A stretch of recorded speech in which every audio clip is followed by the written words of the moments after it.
आप सुन रहे हैं चकिया की डायन एपिसोड 4।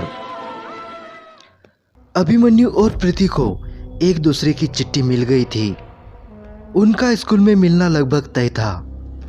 उधर नारायण शुक्ल ने बरगद के पेड़ को विधि विधान से बांधा, पर जब वो वहां से जाने लगे तब एक आवाज ने उन्हें पुकारा। शुक्ला जी, ओ शुक्ला जी। डर के मारे उनकी जान हलक में अटक गई। तेज हवा का झोंका पूरे माहौल को और खतरनाक बना रहा था। पेड़ के पत्तों की सरसराहट किसी के भी रोंगटे खड़े कर दे। धूल के गुब्बारे में नारायण शुक्ल किसी तरह डटे खड़े थे। किसी तरह हिम्मत करके वो बिना मुड़े तेजी से आगे चलने लगे। इतनी तेज से आंधी आ रही थी कि उन्हें कुछ दिखाई नहीं दे रहा था।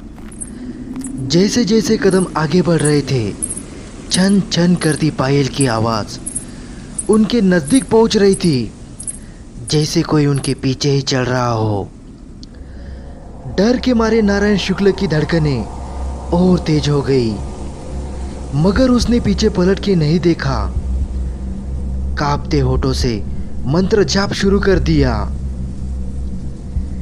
एकाएक तूफानी हवा शांत हो गई और एक अजीब सा सन्नाटा चारों ओर छा गया। नारायण शुक्ल के कदम खुद ब खुद रुक गए। अब पायल की छनकार और करीब आ गई।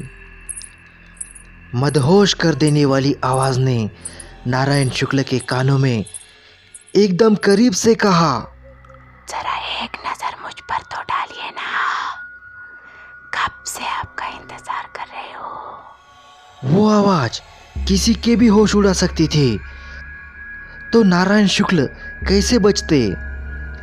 आवाज सुनकर उनका डर अचानक गायब हो गया था। वो शांत माहौल उन्हें अच्छा लगने लगा था। नारायण शुक्ल ने धीरे से अपनी गर्दन घुमाई। जो मंजर उन्होंने देखा, उनकी सांसें रुक गई। बरगद के पेड़ के थोड़ा पास ही एक बेहद खूबसूरत औरत लाल साड़ी में खड़ी थी। उसके सर पर खूबसूरत सा लाल दुपट्टा था। उसके बाल हवा में लहरा रहे थे। उसका चेहरा दुपट्टा से आधा ढका हुआ था, जिससे सिर्फ उसके होठ दिखाई दे रहे थे। नारायण शुक्ल की आंखें उस औरत के होठों से होती हुई उसकी पतली कमर की ओर गई, जिस पर एक चांदी का कमरबंद बंधा हुआ था। उस औरत के गोरे हाथों में लाल चूड़ियां थी। वो भला की खूबसूरत थी, जो नारायण शुक्ल ने पहले कभी नहीं देखी थी। नारायण शुक्ल उसकी तरफ खींचा चला आया। वो उस औरत के बेहद करीब आ चुका था। उसके डगमगाते कदम रुकने लगे। वो औरत हंसने लगी और प्यार से बोली, अभी भी इतने दूर क्यों हो मुझसे? थोड़ा और पास आओ, मैं खाने ही जाऊंगी। नारायण शुक्ल के दबे कदम धीरे धीरे उसकी तरफ खींचे चले जा रहे थे। अब नारायण शुक्ल और उस औरत के बीच कुछ इंच की ही दूरी रह गई थी। शुक्ल जी ने उस औरत से कहा, तुम मर चुकी हो, तुम मुझे क्या खाओगी? नारायण शुक्ल को पहले ही समझ में आ गया था कि वो औरत और कोई नहीं बल्कि चकिया की डायन है, और नारायण शुक्ल उसका सामना करने के लिए तैयार थे। उन्हें पता था कि अब बरगद का पेड़ बन चुका था और डायन जो मर्जी कर ले, अब वो उस पेड़ में कैद थी। डायन की आवाज गुस्से से भर गई। उसने कुर्राते हुए कहा, तुम मुझे मरा हुआ कैसे कह सकते हो? मेरे चेहरे से दुपट्टा हटाइए, फिर देखिए। नारायण शुक्ल निडर होकर डायन की तरफ हाथ बढ़ाया और जैसे ही उसने डायन को छुआ, शुक्ल जी ने जोर जोर से हनुमान चालीसा पढ़ना शुरू कर दिया। चालीसा शुरू होते ही डायन पीछे हटने लगी। नारायण शुक्ल ने देखा कि हनुमान चालीसा का असर उस पर शुरू हो गया था। हनुमान चालीसा की आवाज अब किसी गर्जना की तरह गूंज रही थी।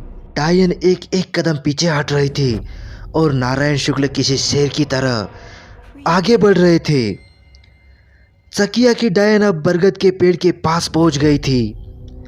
नारायण शुक्ल ने दहाड़ते हुए कहा, डायन, आज इस मंत्र से मैं तुझे भस्म करके ही रहूंगा। यह सुनते ही डायन जोर जोर से भयंकर आवाज में हंसने लगी। नारायण शुक्र का मंत्र जप जारी था।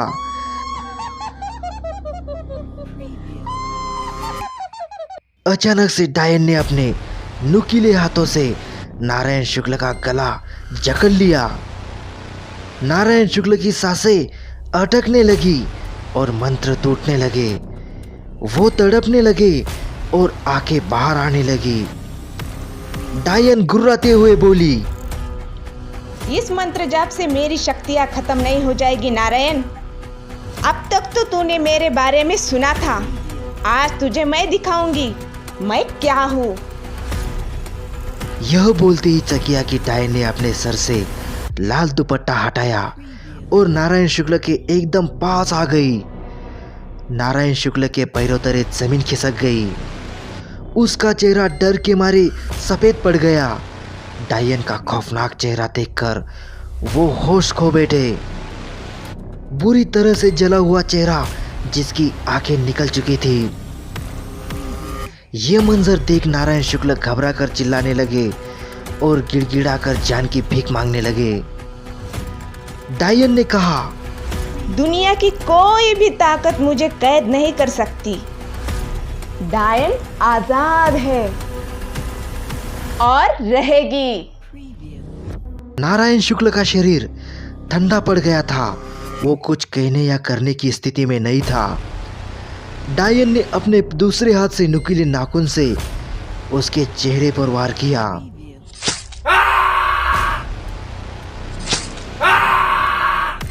नारायण शुक्ल खून से लहूलुहान हो गए।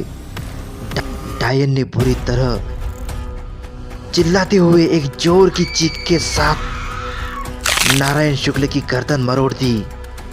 नारायण शुक्ल जमीन पर गिर गए। गर्दन पूरी घूम गई थी और बेजान शरीर खून खून हो चुका था। कुछ दूरी पर एक पंडित झाड़ियों में छिपा सब देख रहा था। इस दृश्य ने पंडित की सांसें रोक दी थी। डर के मारे वो वहीं जम गया था। जब उसने नारायण शुक्ल की हत्या होते हुए देखी तो उसके मुंह से एक हल्की चीख निकल गई। उसने किसी तरह अपनी आवाज दबा ली थी। जब पेड़ के चारों ओर सन्नाटा पसरा था, झाड़ियों में छिपा पंडित मौका पाते ही वहां से निकलने के लिए जैसे ही मुड़ा, उसके सामने डायन खड़ी थी। पंडित बुरी तरह से चीखने लगा और वहां से भागा, पर डायन ने उसके ऊपर ऐसा झपटा कि वह गिरकर बेहोश हो गया। तो दोस्तों, कैसे बचाएगा पंडित अपनी जान? नारायण शुक्ल की मौत के बाद कौन बचाएगा चकिया गांव वालों को? अब कौन होगा डायन का अगला शिकार? डायन की दहशत के इस खौफनाक सफर में जुड़े रहिए कहानी की चकिया डायन के अगले भाग से, सिर्फ और सिर्फ एसके द हॉरर स्टोरी पर। और हाँ, कहानी पसंद आई हो तो कहानी को लाइक और चैनल को सब्सक्राइब और एक प्यारा सा कमेंट भी कर देना।